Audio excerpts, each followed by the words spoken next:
ravi de vous retrouver. C'est notre deuxième session avec une invitée, donc une dauphinoise, comme l'a dit Mouhoub. La fin de l'année dernière, on avait reçu Philippe Corot, que Karine connaît bien également, qui était le fondateur de Miracle. Donc, on a déjà eu l'occasion de parcourir un premier trajet professionnel où on a appris beaucoup. Et puis, on va faire la même chose ce soir avec Karine. L'idée, c'est qu'on puisse partager. Alors, on a en face de nous des étudiants qui sont, ça va de où à où? Ça va d'un L2, L3 à M2 à peu près. L1, on a des L1 dans la tendance, non? Voilà, donc là, on a également les élèves de la promo 2023-2024 du Master EPI, donc probablement des gens qui se destinent à l'entrepreneuriat. Donc l'idée, c'est de les inspirer, de leur raconter un peu tout ce parcours, de le faire de manière dense et complètement transparente. Donc déjà, bienvenue. Eh ben merci, je suis ravie d'être là. Comme vous l'avez compris, c'est un retour aux sources pour moi, donc je suis très contente de partager ce moment avec vous. Ça a un petit peu changé depuis que je suis venue. La dernière fois que tu es venue, c'était il y a combien de temps? Ouais, ça faisait 22 ans. Alors, welcome back.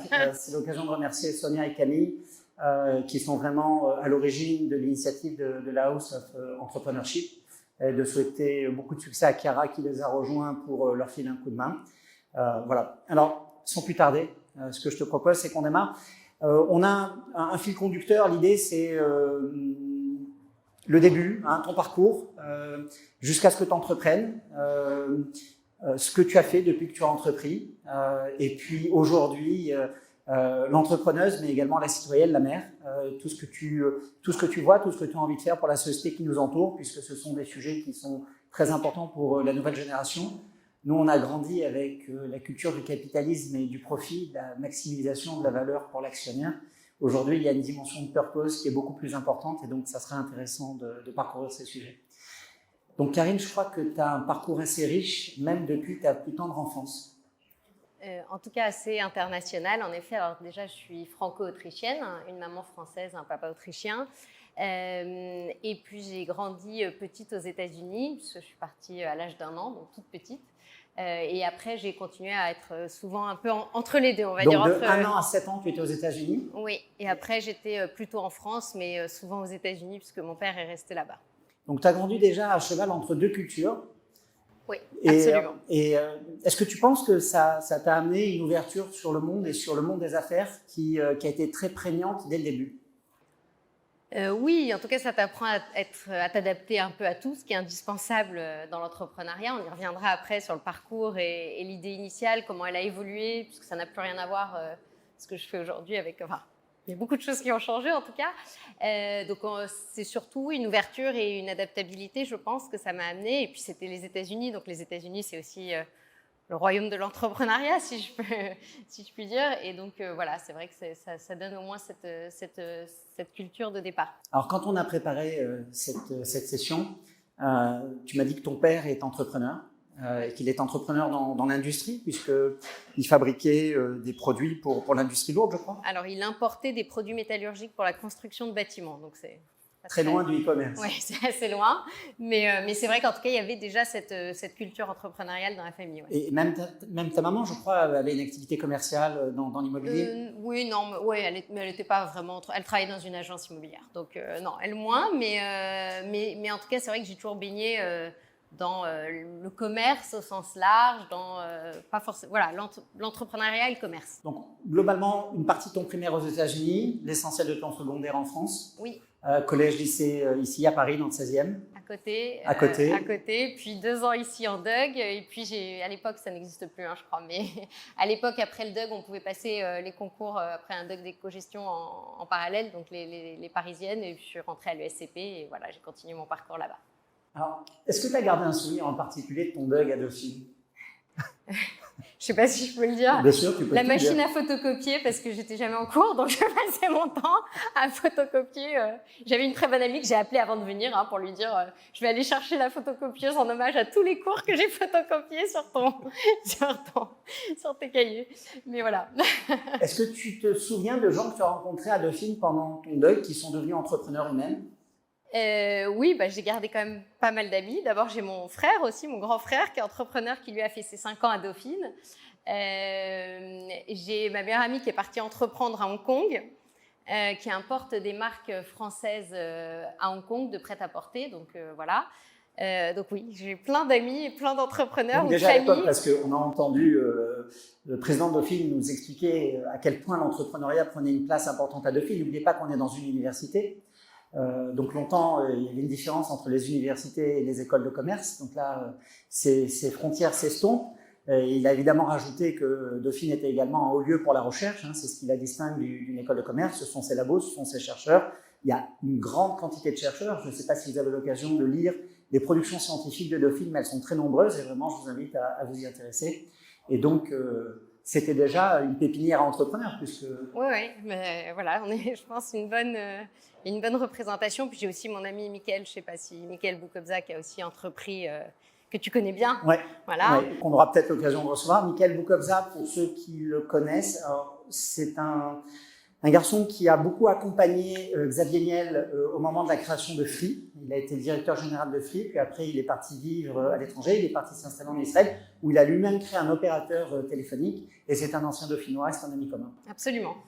Alors le SCP, oui. On va passer vite, puisqu'on est invité à c'est pas Dauphine. intéressant. Voilà. Mais après le SCP, tu démarres une carrière qui est plutôt orientée grandes entreprises, finances, les grands noms de la place. Oui, alors j'avais envie d'entreprendre depuis très longtemps, même en étant étudiante. Alors après, ça c'est très propre à chacun. Il y en a qui, au contraire, dès la sortie de l'école, commencent et se lancent. Moi, personnellement, j'avais probablement besoin de me prouver un certain nombre de choses avant. Et donc, j'ai fait mes stages chez Goldman Sachs et mon premier job chez McKinsey. Donc, plutôt les grands noms, je me suis rassurée, j'ai coché les cases. Et voilà, et ensuite, j'ai entrepris un peu plus tard. Donc, disons que tu enchaînes Dauphine, le SCP, Goldman Sachs, McKinsey. Donc là, effectivement, tu coches toutes les cases. Un souvenir de Goldman Sachs en particulier? J'en ai plein. J'ai fait mon stage en M&A à l'époque, donc en fusion-acquisition. J'ai travaillé sur des gros deals toutes les nuits. C'était encore... voilà, donc non. Donc c'était quoi? C'était 12, 14 heures de travail par jour? Oui, les petites journées. Les petites journées. Et tu as travaillé sur des deals de M&A dans quelle industrie? Un peu de tout, parce que c'était varié, ça dépendait, mais j'ai travaillé même sur des gros... la métallurgie, comme sur des choses très variées. Et donc après, tu quittes la banque d'investissement, tu rejoins McKinsey. Ouais. Et chez McKinsey, tu as une pratique en particulier? J'ai rencontré Aurore, donc du coup, que j'ai revue, que je n'avais pas vue depuis longtemps. Chez McKinsey, non, parce que j'étais encore junior, comme on l'appelait quand on démarre, donc on est complètement transverse, ça dépend des missions. De fait, j'ai quand même plus travaillé sur tout ce qui était finance et assurance. Et donc là, tu passes combien de temps chez McKinsey? 2 ans. Et 2 ans aussi à fond les manettes? Un peu moins quand même que chez Goldman, mais oui, à fond. Je regrette absolument pas, même si j'avais envie d'entreprendre, c'est une super école. J'y ai passé 2 ans à apprendre énormément de choses, à apprendre aussi à travailler sur une multitude de sujets différents. Voilà, c'est un très bon passage pour moi. Et donc tu fais Goldman, McKinsey, là tu es chassé. Il y a un chasseur de tête qui te contacte et qui te propose de rejoindre un grand fonds d'investissement qui s'appelle Cinven, qui cherchait des gens qui avaient cette double compétence, banque et cabinet de conseil. Oui. Et donc là-bas, tu commences à travailler pour un entrepreneur qui va devenir... Alors je travaille pas pour lui, je travaille dans le... En fait, j'y vais parce que c'est un peu le non-choix. Je m'étais toujours dit, après McKinsey, j'entreprends. Quand on a une très belle offre avec un salaire extrêmement élevé pour un jeune âge, parfois on se dit « ah, c'est super » et puis on y va. Donc c'est un peu le long choix, on ne réfléchit pas et puis j'y vais. J'y passe peu de temps parce qu'en réalité, c'est en faisant ça que je me rends compte que c'est vraiment pas finalement, que j'ai vraiment envie d'entreprendre et qu'on peut vite se laisser porter. L'envie, en fait, ça je vous le dis aussi pour vous qui avez encore... En fait, il faut quand même pas. On peut se laisser porter et même si on a toujours envie d'entreprendre, parfois, je connais beaucoup de gens qui avaient envie d'entreprendre et qui se sont laissés porter par une carrière, d'ailleurs souvent très réussie, pour autant, mais qui du coup ne sautent pas le pas et ne se lancent pas. Et là, moi, en fonds d'investissement, donc j'ai la chance, en effet, de travailler sur un deal dans les télécoms. Donc c'était à l'époque où Patrick Drahi commençait son énorme build-up et commençait son Altis aujourd'hui, y compris SFR et tout ça, mais donc je le rencontre, entrepreneur hors norme évidemment, on n'en rencontre pas tous les jours des comme ça, voilà, et je me dis en fait ce qui me plaît vraiment, c'est j'ai vraiment envie d'entreprendre et donc à ce moment-là, je dis que c'est le moment, il faut y aller. Donc, tu quittes Cinven. Je crois que tu n'as pas travaillé avec Patrick après Cinven quelque temps, non? Même pas. Non. Et donc là, tu crées ton premier projet. Oui, qui est absolument. un site de e-commerce de produits cosmétiques pour hommes qui s'appelle Men's Corner. Alors en fait, effectivement, quand je décide de partir du fond, la moitié des gens autour de moi me disent que je suis totalement inconsciente, l'autre moitié me dit très courageuse. Je pense qu'il faut un peu des deux, de l'inconscience et du courage. Et puis je me lance. Et donc là, au départ, en fait, j'avais envie de faire du e-commerce parce que d'abord, j'avais des fonds limités. Je ne me sentais pas de lever des fonds immédiatement. En plus, j'adorais le e-commerce. J'achetais depuis toute petite puisque j'avais grandi aux États-Unis. J'ai vu la naissance quand même vraiment du e-commerce, etc. Là-bas. Et puis après, en bonne consultante, je me dis tiens, cosmétique pour hommes. À l'époque, on disait que ça allait croître de 300% par an. Promesse de consultant. Voilà, promesse de consultant que c'était encore un marché qui allait exploser, et puis avec une cible très cyberacheteuse parce qu'on ne se dit pas que les hommes vont passer tout leur samedi après-midi chez Sephora. Donc je me dis ouais, c'est un super créneau, je me lance. Et donc tu te lances seule, ouais, avec très peu de moyens en fait. Ouais. Ce qu'on pourrait appeler du love money, c'est-à-dire finalement un peu de fonds perso que tu as épargné. Même pas du love money, c'est-à-dire qu'après j'ai levé un peu d'argent un peu plus tard, mais au tout début avec mon argent, donc j'avais travaillé en fonds, j'avais fait un deal, j'avais eu un bonus, je l'ai investi, mais ça restait des moyens, j'avais que 26 ans, donc voilà, et donc je me lance en effet à ce moment-là, avec toute seule et avec mon petit, mon petit bonus. Alors tu démarres, et puis tu fais une rencontre personnelle, puisque tu rencontres celui qui va devenir ton conjoint et puis le père de tes enfants, mais aussi ton associé. Oui, rencontre importante. Rencontre importante, puisque finalement, c'est une histoire entrepreneuriale qui a aussi une dimension familiale forte, et tu fais partie de ces entrepreneurs, de ces entrepreneuses qui créent en couple. Et donc ça s'est pas passé tout de suite. Non, donc je me suis lancée, j'ai créé... donc là, j'ai à peu près tout fait. Je ne sais pas si c'était encore en tout cas, je n'ai pas levé de fonds au départ, donc j'ai vraiment tout fait. C'est-à-dire que j'étais seule, au début chez moi d'ailleurs, même pas dans mon bureau. J'étais chez moi, j'ai un peu appris à coder, je ne vais pas dire que je suis une star, mais voilà. J'ai fait des newsletters, j'ai fait des colis, j'avais la cosmétique sur des étagères au-dessus du bureau. Comment? J'ai fait évidemment le service client. Combien de clients je ne cessais de parler aux clients. J'étais déjà contente d'en avoir. C'était les premiers. Donc voilà. Donc j'ai vraiment tout fait dans les métiers du e-commerce, qui aujourd'hui reste une richesse incroyable parce qu'évidemment aujourd'hui j'ai une équipe assez importante, mais j'ai fait à peu près l'ensemble des métiers que les gens avec qui je travaille aujourd'hui font au quotidien. Donc voilà. Donc j'ai commencé comme ça. La cosmétique pour hommes, au lieu de croître de 300-400%, a cru de 2 à 3% par an. Bon, ça, c'est un revers. Ça, c'est les joies de l'entrepreneuriat. Rien ne se passe comme on l'a écrit sur un business plan. C'est ce qu'il faut vraiment avoir en tête quand on démarre. Et donc, évidemment, un petit marché qui croît peu, à un moment, il reste une certaine limite. Mais alors, voilà, on va y revenir peut-être. D'abord, j'ai le plaisir de t'avoir aussi pour cliente parce que on vous accompagne sur les sujets de relations clients. On se connaît depuis pas mal d'années maintenant. On a eu l'occasion de se rencontrer dans un club d'entrepreneurs. Et donc, quand tu lances Men's Corner, tu démarres, tu fais tes premières armes, tu découvres tous les aspects du métier. Tu vois aussi que ça ne croît pas comme tu l'espérais. Et là, tu décides de faire du build-up, en fait. Tu décides de commencer à racheter des acteurs pour construire une plateforme plus grande. Oui. Alors, c'est pas aussi... Oui, c'est pas aussi... On le raconte en fast-forward, évidemment. Mais oui, en fait, à cette époque-là, je faisais à peu près 2,5 millions de chiffre d'affaires. Et je me dis, c'est bien, c'est super, c'est déjà pas mal. En partant de rien, j'étais contente. Mais le marché reste petit et croît très peu. Donc, à un moment, on est quand même très limité, quoi qu'il arrive. À ce moment-là, donc j'avais déjà rencontré mon mari, qui, entre-temps, on s'était mariés, mais on n'était pas associés. Et évidemment, je brainstorm, je me dis, en fait, avec tout ça, j'ai quand même des bonnes bases sur tout ce qui est acquisition, puisque j'avais fait quand même de la finance, etc. Pourquoi pas racheter? Alors, au début, je me dis soit faire une verticale sur l'homme, soit d'autres sites de e-commerce et mutualiser. Donc toutes les fonctions support, tout ce qu'on ne voit pas aujourd'hui dans le e-commerce. Donc ce que vous ne voyez pas aujourd'hui, c'est d'abord la structure IT. On voit je dis toujours, on voit la carrosserie, on ne voit pas le moteur, c'est tout le back-office d'un site de e-commerce. Donc de mutualiser pour l'ensemble des sites tout notre IT, notre système informatique, de mutualiser la logistique, le service client et même les compétences e-marketing qui finalement sont les mêmes quoi qu'on vende sur Internet. Et donc je me dis ce serait marrant de racheter d'autres sites de e-commerce. Et puis on en parle avec mon mari. À ce moment-là, il me dit tu t'amuses quand même beaucoup plus que moi, viens on fait ça ensemble. Et voilà, parce qu'évidemment j'étais passionnée, je suis toujours par le quotidien de l'entrepreneur et voilà, et donc à ce moment-là, on se lance ensemble. Et tu savais d'autant plus qu'il disait vrai parce que tu l'avais croisé chez McKinsey, en fait. Vous aviez eu un... On s'était connus chez McKinsey, mais on n'était pas ensemble, je crois. Mais et voilà, on donc, s'est recroisés quelques années plus tard. Et voilà. Et donc à ce moment-là, il quitte son job en finance, on lève des fonds. On rachète notre premier site qui s'appelle Bijourama, que tu aimes beaucoup. On rachète Bijourama, on lève des fonds et on commence à essayer d'exécuter ce qu'on avait mis sur le PowerPoint.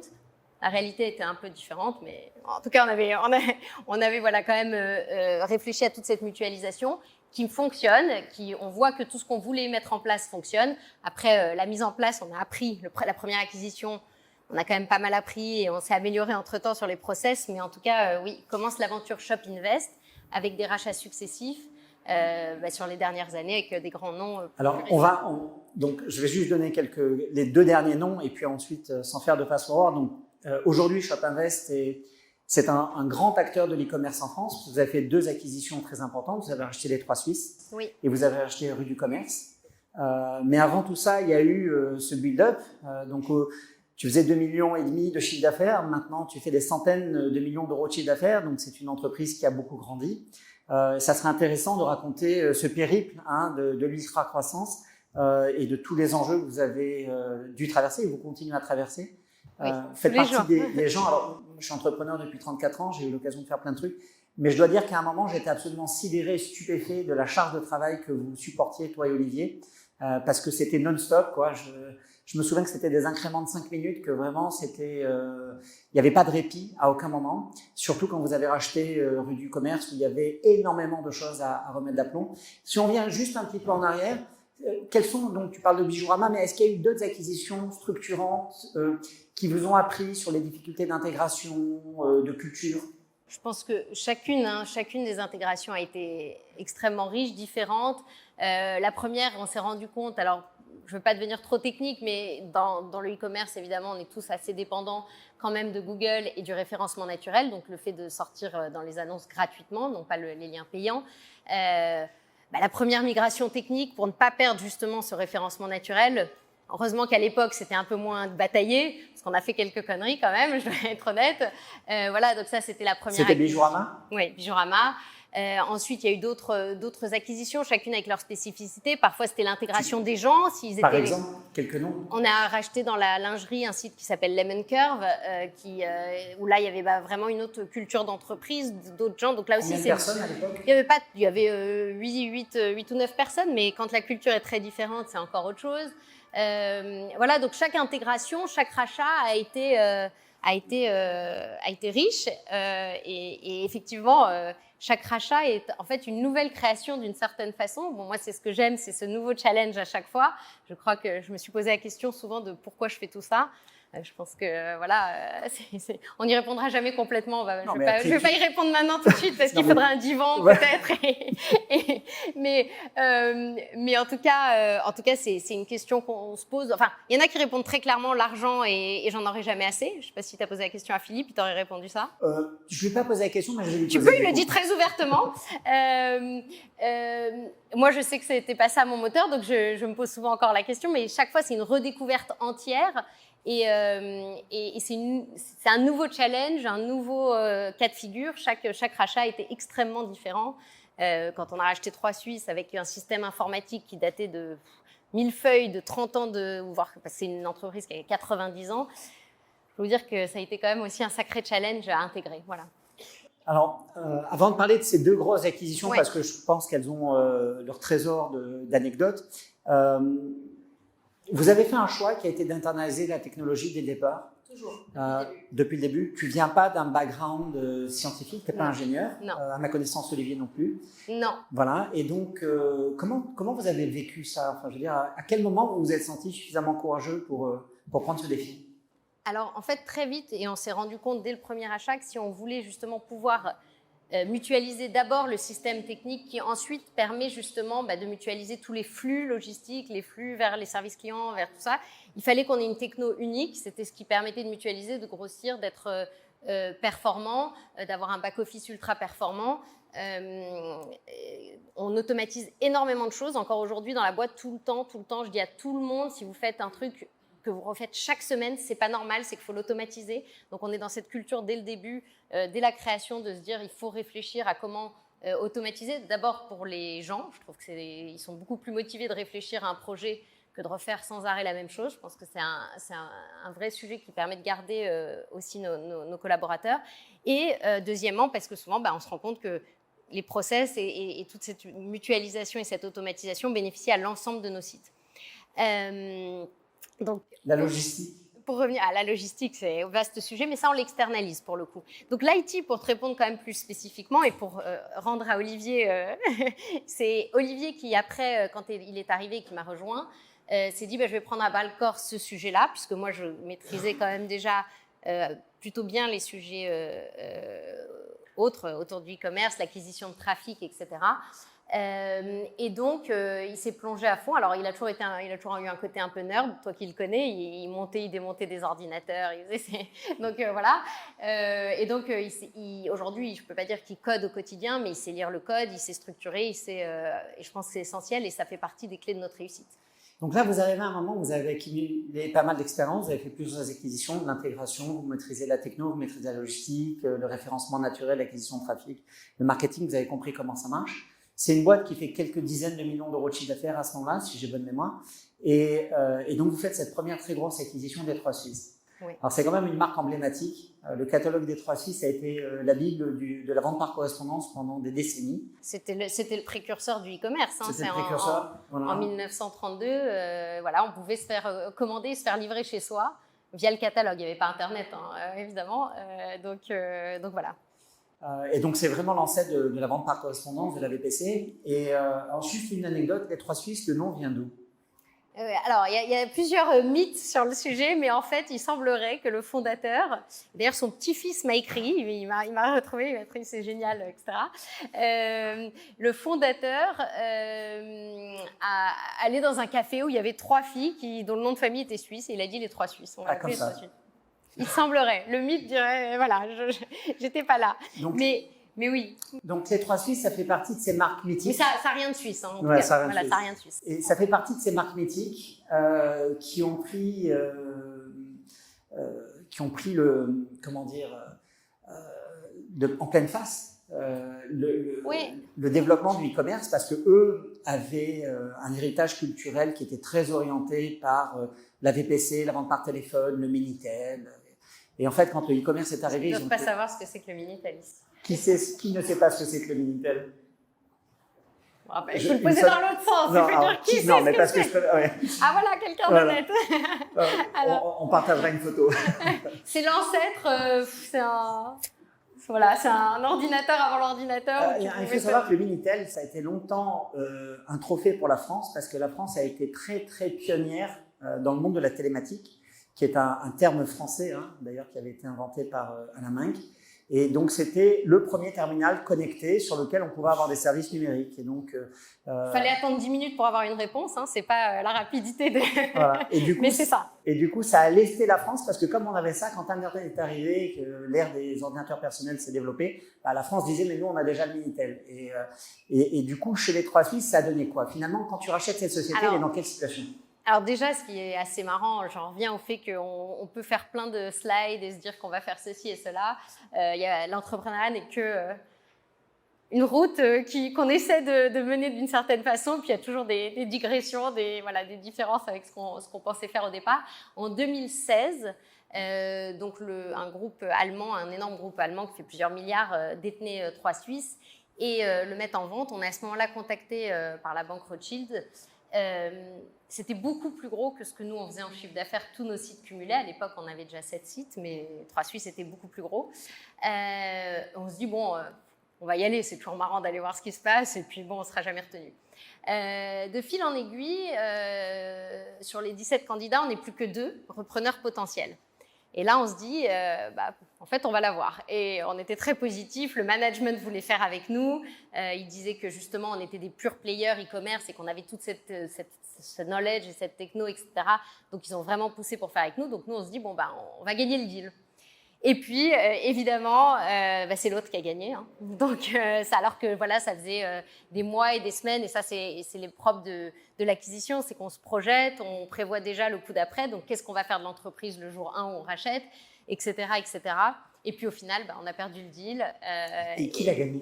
Un groupe nordiste, en fait, où ils se connaissaient depuis probablement... Nordiste du nord de la France, de Lille? Oui, exactement. Près tu peux dire quel nom? Groupe Domotique, mais ça ne parlera pas, mais c'est un groupe assez présent à Lille. Voilà, donc... Alors, c'est une vente qui s'est fait comment? Est-ce que c'est une entreprise qui gagnait de l'argent, qui perdait de l'argent? Alors, c'est une entreprise qui perdait déjà de l'argent à l'époque et qui, quand ils ont été rachetés du coup par le groupe Domotique en 2016, en fait, ils ont commencé la transformation, mais ils se sont heurtés justement au système technique qui était très compliqué, qui était des legs de rachats successifs, puisque ça appartenait au groupe Auchan, puis à un groupe allemand, puis à Domotique. Donc, en fait, au lieu de changer complètement les systèmes, les gens les empilaient au fur et à mesure des rachats, ce qui fait que pour que les différents systèmes communiquent entre eux, honnêtement, c'était, je ne vais pas rentrer dans trop de détails, mais c'était une hérésie, c'est-à-dire que le web, on se doit juste d'être ultra rapide, ultra réactif. Pour mettre en place des promos, il fallait les prévoir 4 semaines à l'avance, etc. Alors que aujourd'hui, moi, au quotidien, je dis dans 1 heure, on lance cette promo et il faut que ce soit prêt. Donc, on n'était pas du tout, c'était pas du tout efficient, c'était pas du tout efficace par rapport au métier dans lequel on était. Et donc, ils se heurtent très vite à cet obstacle. Et donc là, à ce moment-là, en 2018, donc 2 ans plus tard, comme quoi, il faut toujours, ils se disent, on est empêtré dans ce système, on ne sait pas trop quoi faire. Eux, c'était des purs players. Appelons-les et voyons s'ils connaissent bien le dossier, s'il y a des choses à faire ensemble. Donc, je me rappelle très bien, j'étais au bord de la plage, c'était en été 2018. Ils nous appellent et ils nous disent, est-ce qu'il n'y aurait pas des choses à faire ensemble, une joint venture ou à réfléchir. Et puis, de fil en aiguille, on se rend compte que une joint venture, c'est une sorte de mariage quand même, et donc que ce serait très compliqué, qu'on n'avait pas du tout le même ADN, et que finalement, de fil en aiguille, on dit, sinon, on rachète. Et voilà. Et donc, l'audace a payé. On a racheté en novembre 2018. Alors, 2 questions. J'imagine que tu rachètes moins cher parce qu'ils ont réalisé qu'ils n'y arriveraient pas. Alors non, figure-toi non. Donc, je ne rachète pas moins cher. En revanche, ils avaient déjà, eux, entrepris un certain nombre de gros changements qu'il fallait entreprendre, des contrats logistiques horribles dans lesquels ils étaient tenus pendant des années, dont ils s'étaient séparés. Ils avaient déjà fait un certain nombre de changements, même de certains systèmes IT, mais ils n'étaient pas arrivés au bout. Donc non, je ne rachète pas moins cher, mais par contre, ils m'avaient déjà enlevé un certain nombre de contraintes. Donc ils avaient déjà fait des investissements. Oui, absolument. Donc tu rachètes le même prix, mais ils ont déjà payé une partie de la transformation. D'une certaine façon. Et donc là, c'est quelle taille? Enfin, je veux dire, c'est... je ne communique pas, mais voilà, c'est beaucoup plus en collaborateur. Non, mais c'est quelques centaines de millions, mais c'est surtout beaucoup plus gros que ce que nous, on faisait à ce moment-là. Donc, on est très contents, mais on se regarde le lendemain quand même de l'acquisition et on se dit, qu'est-ce que... What's next, quoi. What's next. Ouais, voilà. Donc, Et alors, du coup, tu as un portefeuille de marques, tu as une structure qui fédère les activités transverses, tu es très forte sur l'exécution, tu comprends très, tu as une vraie plateforme. Ta plateforme, elle était dimensionnée pour reprendre la charge de Détroit Suisse. Oui, on a toujours, en tout cas, on a toujours fait évoluer la plateforme pour qu'elle soit vraiment capable d'absorber. Scalable. Et plus encore, le vrai sujet, c'était sur Rue du Commerce, qui justement a une marketplace, c'est pour ceux qui ont pu voir Philippe Corot avant l'été. Et donc, une marketplace veut dire aussi 2 millions de produits. Donc, 3 Suisses, c'était quand même moins de produits, mais quand on rachète Rue du Co, c'est 2 millions de produits. Donc, c'est une charge d'un point de vue serveur, d'un point de vue... c'est évidemment assez complexe. Alors, 3 Suisses, pour la plupart d'entre nous, c'est de la mode, c'est du vêtement. C'est mode et maison.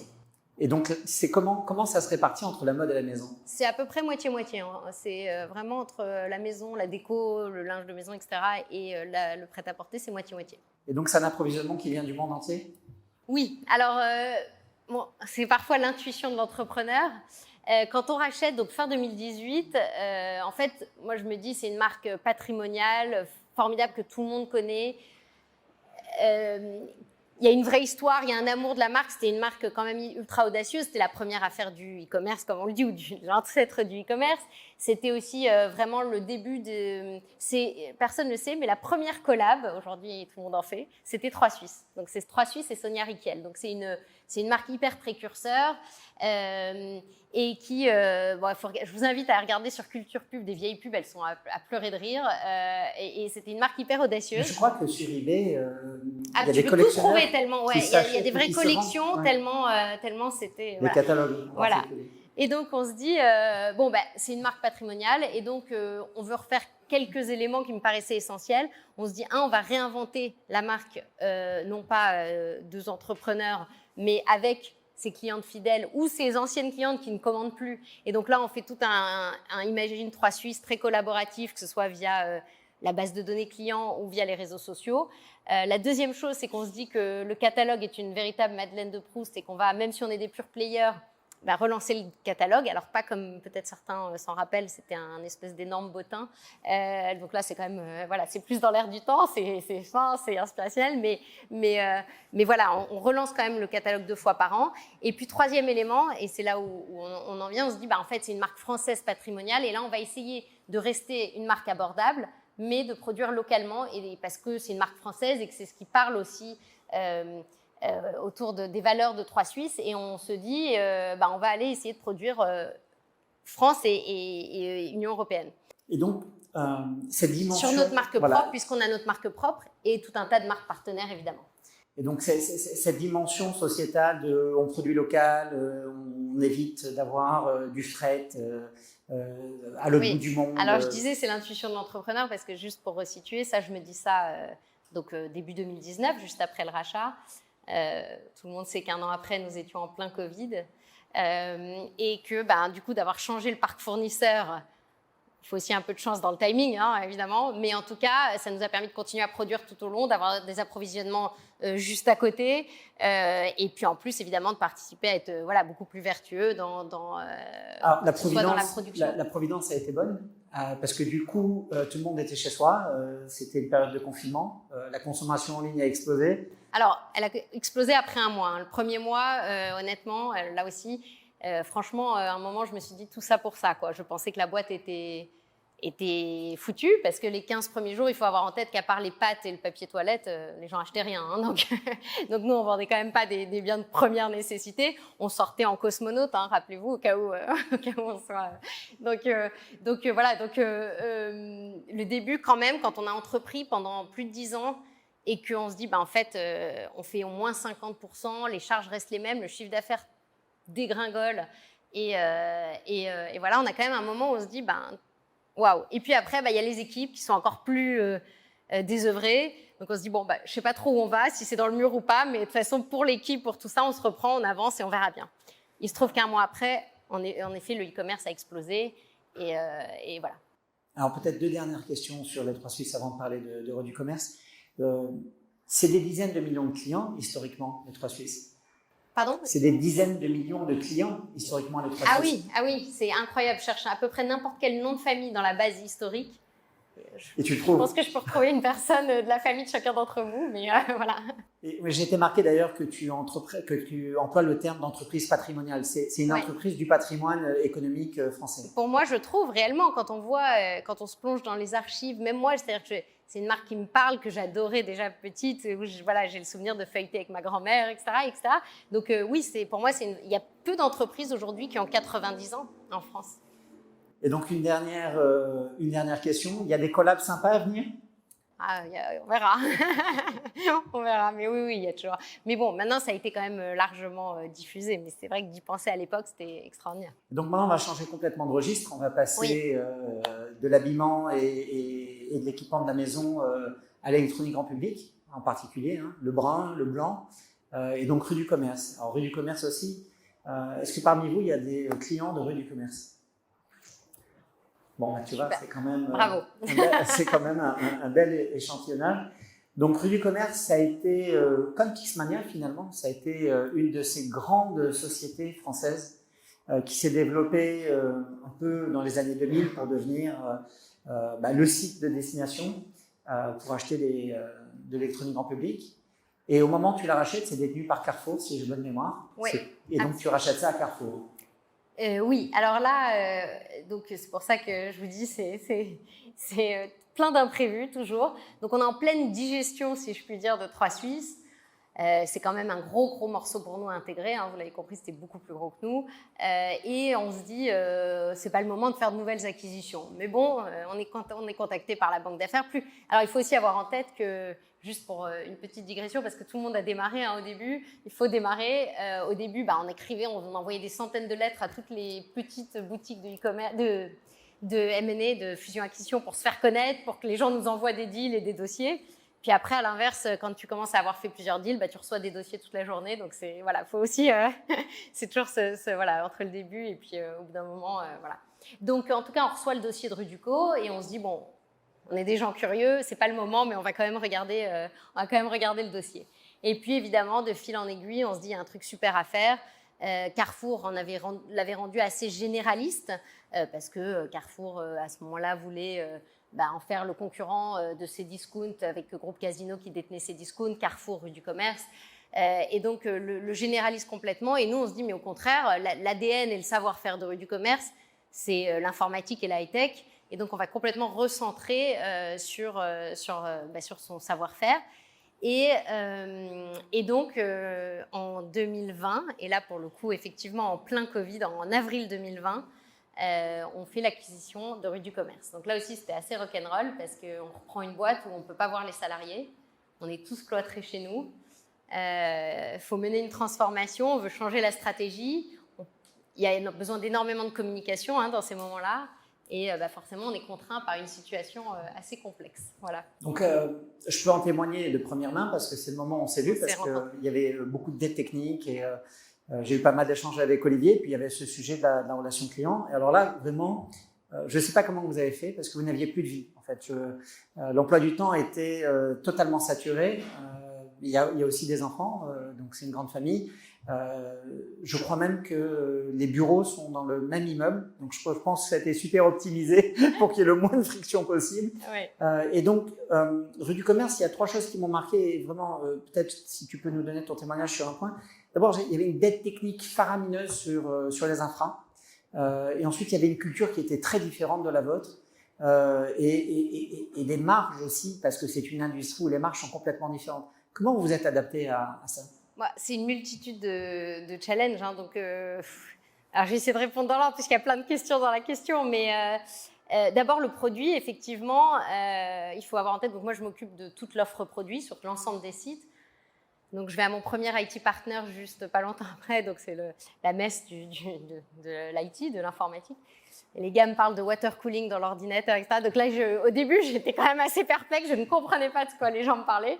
Maintenant, je peux vous parler de toutes les cartes graphiques, tous les modèles, le water cooling, les cartes mères, les processeurs, etc. Mais bon, je suis arrivée dans ce milieu, je n'y comprenais absolument rien. Mais voilà, c'était ce nouveau challenge. Et ce que je disais, j'adore ces challenges, j'adore apprendre. Voilà, donc là, j'ai découvert un nouveau secteur qui m'a passionnée. Donc, on se dit on va se recentrer autour du gaming, du e-sport, etc. Donc, on a fait à peu près, on a maintenant un tiers informatique pure, donc ordinateur, un tiers composant justement, et un tiers high-tech, donc téléphonie. Pour faire simple, mais voilà. Et photo aussi. Comment? Et photo, voilà, photo, gros électroménager, etc. Mais voilà. Donc, on se recentre complètement. Les autres produits sont laissés à la marketplace, donc on a quelques autres produits, mais ce ne sont pas des produits vendus et achetés par Rue du Commerce. Enfin, vendus si, mais pas achetés. C'est combien de partenaires sur la marketplace? On a, je sais même plus. C'est des milliers de marchands. C'est 6 millions d'offres. 6 millions d'offres différentes sur 2 millions de produits, puisqu'on peut avoir plusieurs offres sur un même produit. Mais marketplace, tout le monde est familier?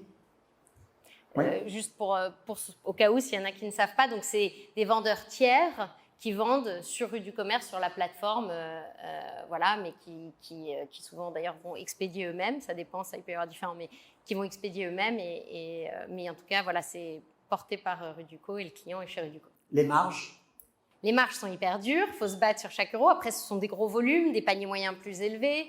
Voilà, donc tout est différent, c'est un autre business model. Mais oui, passionnant.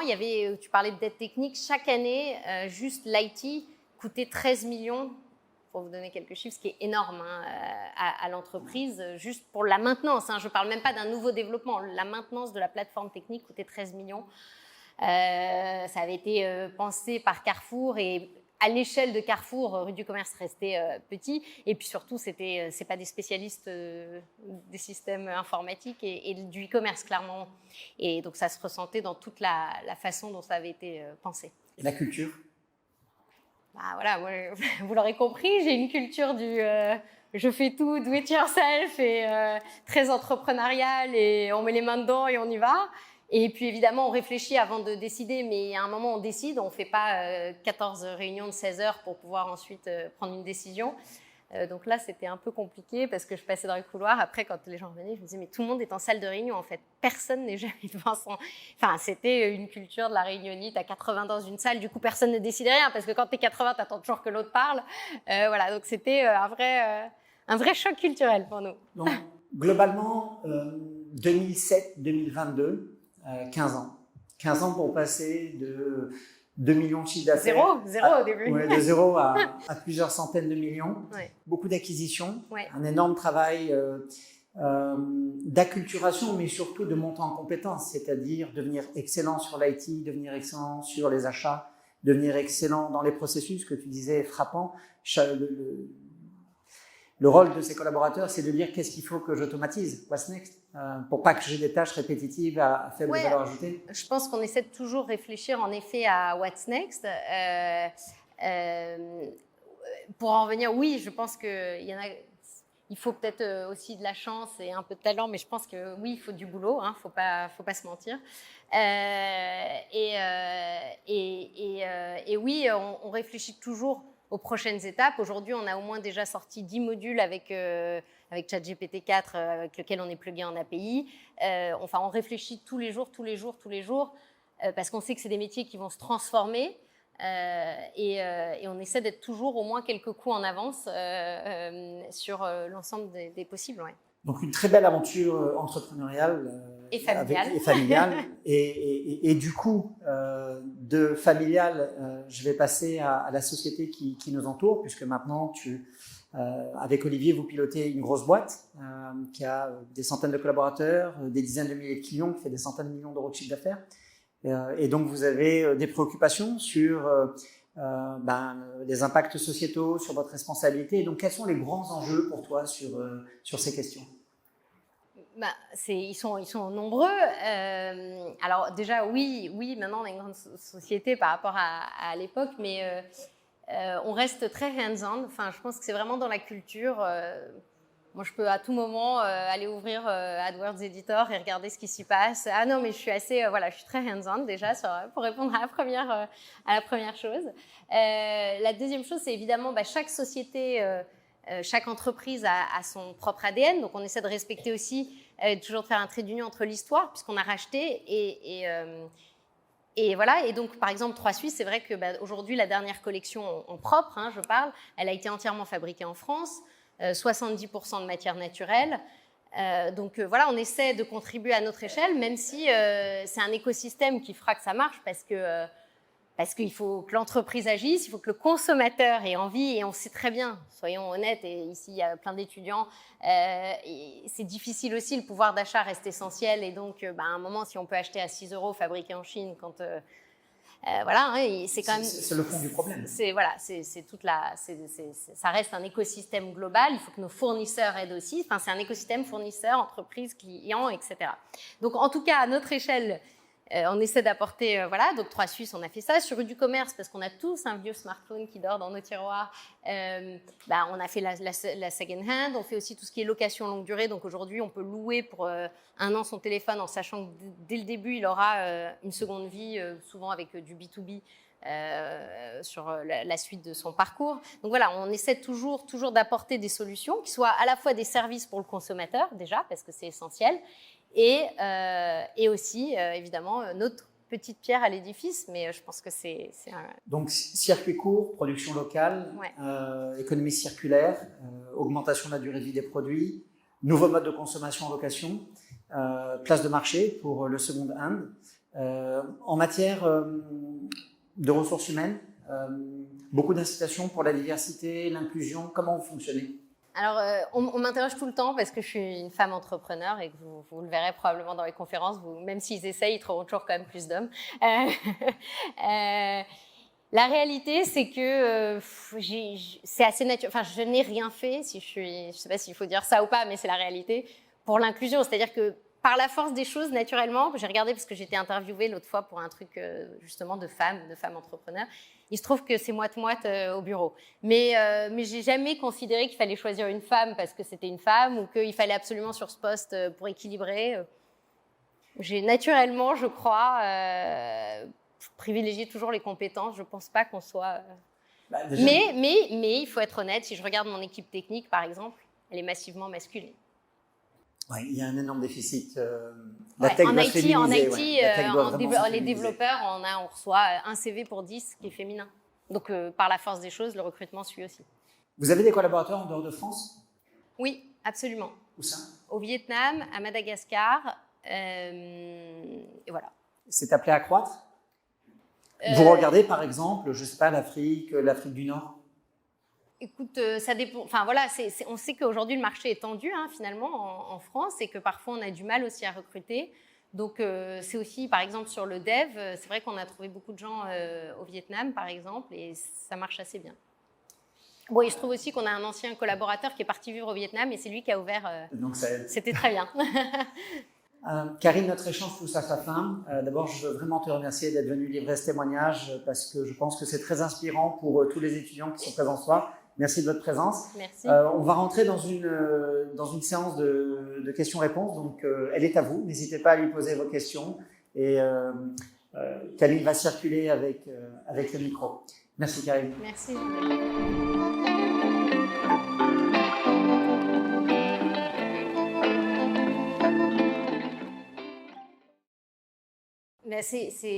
Enfin, moi, j'adore cette période. J'y pense avec beaucoup d'émotion, mais c'est une période aussi où il faut énormément de ténacité. Clairement, ce que je disais, je sortais de chez McKinsey et autres. Bonjour, Karine Schrenzel, McKinsey. Les gens vous répondent avec un grand plaisir. Bonjour, Karine Schrenzel, tout court. Personne ne s'est quitté. Merci beaucoup, au revoir. Donc, je cherchais des fournisseurs. J'ai dû me faire accrocher au nez à peu près... Je compte plus au bout d'un moment. Et donc, j'ai dit, je vais vendre des cosmétiques pour hommes. Mais bon, j'appelle Clarins, ils me raccrochent au nez. J'appelle L'Oréal. Voilà, ils me disent merci beaucoup, on vous rappellera, enfin voilà, etc., etc. Donc c'est des périodes où il faut énormément de combativité et de ténacité. Toutes les grandes marques m'ont dit non. Ils n'ont pris aucun risque. Et donc, j'ai commencé avec des toutes petites marques et je me suis dit, c'est pas grave, je vais aller sourcer des petites marques ou alors qui sont grosses ailleurs. Donc, j'ai commencé avec une grosse marque américaine mais qui n'était pas du tout en France. J'ai été chercher une marque bio. C'était le début du bio, c'était encore tôt à l'époque du bio. J'ai été chercher, voilà, j'ai trouvé des alternatives. J'ai commencé avec 8 marques totalement inconnues au bataillon en France pour être, voilà. Non mais il faut démarrer. Et pour autant, chaque semaine, je continuais à rappeler les contacts que j'avais réussi à avoir chez Biotherm, chez Clarins, chez Shiseido, etc. Mais au fur et à mesure, j'ai réussi à les faire rentrer, mais ça a mis 3 ans, ces grosses marques. Donc c'est vraiment ce que je dis, c'est un travail de longue haleine. Et j'ai commencé avec les plus petites marques et quelques pépites quand même, quelques marques sympas, mais qui effectivement n'étaient pas les marques les plus connues. Donc mon quotidien, c'était d'abord ça, c'était de convaincre les fournisseurs, parce que des partenaires, c'est indispensable. Et quand on n'en a pas, et au départ, on n'en a pas, voilà. Et ils te disent, je viendrai quand tu auras 10 marques. Ben oui, mais il me faut bien la première marque, quoi. Et ça, c'est le grand classique du début. Et puis après, la deuxième chose, et moi, c'est ce qui m'a passionnée, ce qui fait qu'après, voilà, je suis rentrée dans toutes les techniques de référencement naturel, référencement payant, etc. À l'époque, il n'y avait pas encore trop les réseaux sociaux. Mais voilà, et donc ça, je me suis éclatée. Encore maintenant, j'adore lire sur tout ce qui est référencement naturel. Je suis très... Enfin voilà, il y a tout le temps des changements d'algorithme Google, mais ça m'intéresse encore beaucoup. Voilà, en résumé.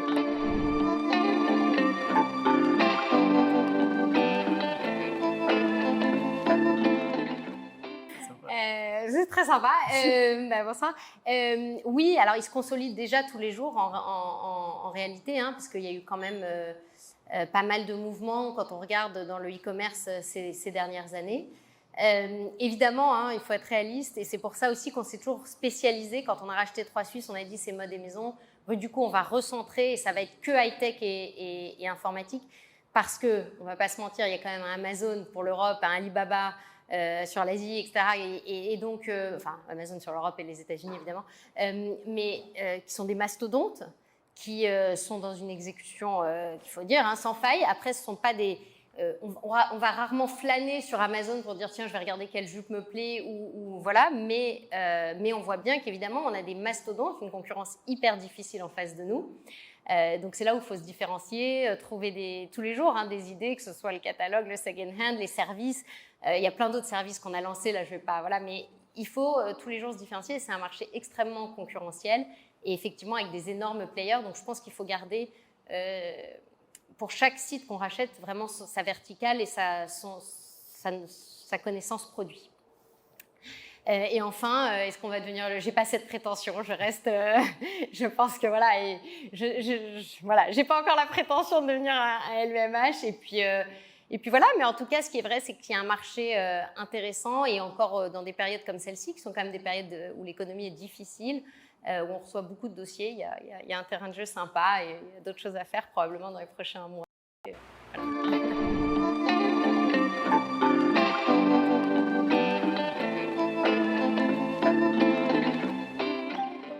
voilà. Bon, franchement, levez-vous et partez tous, rentrez chez vous. Bon, alors d'abord les compétences, c'est plus facile, il faut que je fasse attention à ce que je dis, je vais me faire lyncher à la sortie sinon. Et parti, c'est moi là. Non, réellement, je pense que la seule et la vraie compétence, quelle que soit, finalement, parce qu'il y a des entrepreneurs très variés, très différents, plein de types d'entreprises, c'est la persévérance. Enfin, je racontais mes débuts. Franchement, il faut apprendre à se prendre 25 portes dans la gueule et continuer, quoi. Voilà. Et ça, je pense que c'est vrai, quelle que soit la boîte qu'on lance. Et je pense que c'est la vraie qualité à avoir, c'est la persévérance. Voilà. Après, si on doit parler de compétences vraiment un peu plus techniques, parce que je pense que c'était aussi le sens de... Je tutoie de ta question. C'est peut-être quand même d'avoir des bases financières, ça aide beaucoup, parce que quoi qu'il arrive, à un moment, on lève des fonds, on lit un PNL pour racheter un compte de résultat, pour racheter une boîte, on doit budgéter quelque chose. Enfin, je pense quand même d'avoir au moins des bases en finance, ça reste essentiel en termes de compétences vraiment techniques, si c'était ça ta question. Mais je pense que la vraie compétence plus générique et soft skill, comme on dit maintenant, c'est la persévérance. Et est-ce que les études servent vraiment ? Est-ce qu'on fait de la microéconomie tous les jours après ?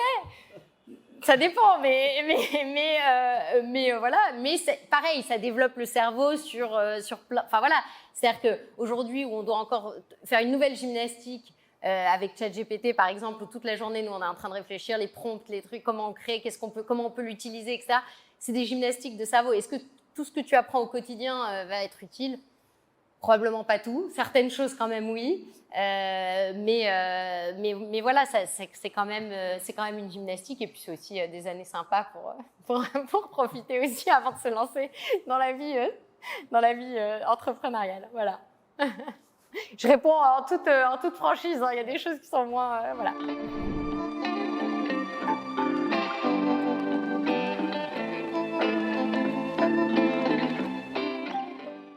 On vend principalement, en effet, sur un territoire francophone, donc en effet aussi Belgique, Suisse, etc. Mais voilà, on a quelques marques qui vendent pas mal en Italie, Espagne et Allemagne. Mais il en reste pas moins qu'on reste quand même sur un marché globalement francophone, à dominante francophone. Et on s'est posé cette question à peu près tous les 4-6 mois. Voilà. Sauf que chaque fois, on se retrouve dans une nouvelle acquisition. Et en fait, c'est un peu la question qu'on se pose. C'est que le terrain de jeu en France, c'est quand même, il y a déjà quand même énormément de sites, il y a encore plein de choses à faire. Aujourd'hui, on n'a pas de site dans le sport, on n'a pas de site dans... Enfin, il y a plein de segments qu'on n'a pas encore adressés, qui peuvent être intéressants en tout cas. Et donc, forcément, en fait, on s'est dit, pour l'instant, parce qu'il ne faut pas se leurrer, en revanche, s'atteler à l'international, si on veut le faire bien, c'est quand même complexe. Il y a une complexité. Est-ce qu'on duplique le stock ou pas? Est-ce qu'on laisse toute la logistique en France? Mais dans ces cas-là, le transport coûte forcément un peu plus cher. Si on veut le faire bien, que ce soit en termes d'acquisition de clients, de service client, etc., il faut quand même des natifs. Est-ce qu'on ouvre un bureau ailleurs? Est-ce qu'on les garde ici? Mais etc. Enfin, il y a tout un tas de questions. Soit on le fait un peu avec 1 ou 2 personnes au bureau et ça se mélange et voilà, c'est ce qu'on a fait jusqu'à maintenant. Mais si on veut le faire vraiment, c'est un gros, c'est différente, une autre organisation. Et aujourd'hui, il se trouve qu'à un moment, on a failli racheter une boîte en Allemagne et on s'est dit en fait, il y a déjà tellement à faire en France que restons pour l'instant, voilà. Mais c'est une question qu'on se reposera et il ne faut pas dire jamais. Peut-être que je reviendrai dans 3 ans et je serai dans un autre pays, je ne sais pas. Peut-être 2 dernières questions.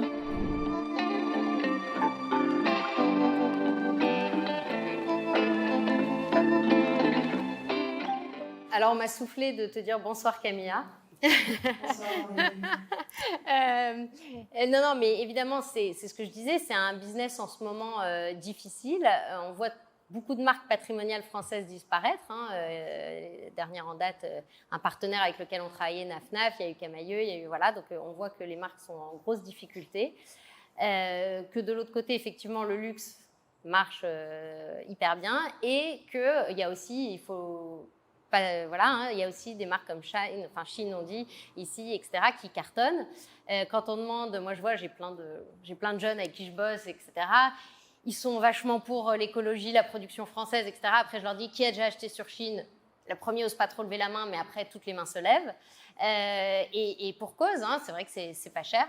Et donc aujourd'hui, c'est vrai qu'on est dans un secteur compliqué où il faut... Déjà, il y a beaucoup de marques qui avaient beaucoup de boutiques et qui n'ont pas tellement pris le tournant e-commerce, ou peu ou difficilement, sincèrement, pour en avoir connu de près certains qui étaient aussi nos fournisseurs, qui ne s'étaient pas du tout adaptés aujourd'hui quand même au e-commerce, qui était pour moi, qui reste un des leviers de croissance essentiels, notamment on l'a vu aussi pendant les périodes de Covid. Mais c'est vrai qu'il y a une polarisation du très peu cher ou du extrêmement cher et du luxe. Et de trouver justement cet entre-deux avec aujourd'hui, même quand on voit toutes les DNVB, etc., c'est beaucoup de marques production parfois françaises, mais aussi très chères, très bobos parisiens. Et donc aujourd'hui, c'est ce qu'on essaie de faire aussi avec 3 Suisses, c'est d'avoir de l'accessible fabriqué en France. Mais c'est difficile parce qu'il faut renier sur ses marges, il faut faire des productions beaucoup plus courtes pour avoir moins de soldes. Mais dans ces cas-là aussi, on a plein de manques à gagner. Enfin, encore l'autre jour, je regardais, on vient de lancer une nouvelle co et il y a des produits, on est complètement en rupture au bout de 5 jours. Et on se dit, c'est horrible, quel manque à gagner. Et en même temps, c'est ce qui fait qu'on ne va pas solder. Voilà. Donc, c'est un équilibre hyper complexe et la mode est un marché difficile. Mais honnêtement, je crois qu'aujourd'hui, il n'y a pas de marché simple pour voir aussi l'high-tech, etc. Ce sont des marchés compliqués.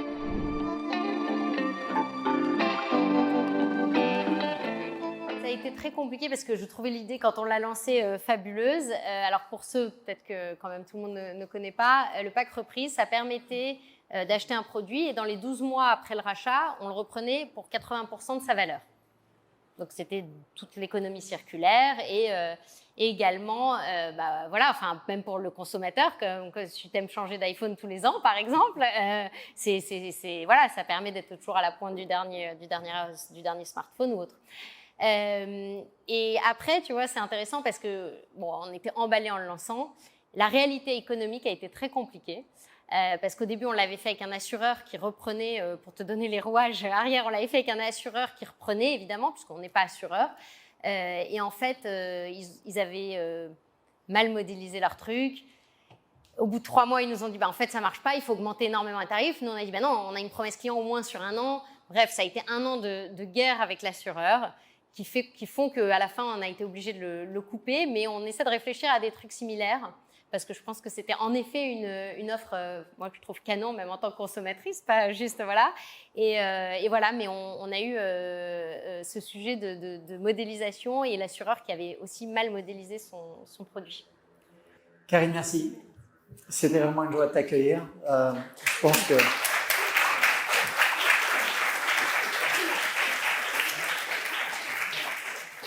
C'est sympathique de te voir revenir à Dauphine. C'est très sympa. Voilà. C'est vraiment sympa. Ça s'est bien modernisé. Voilà.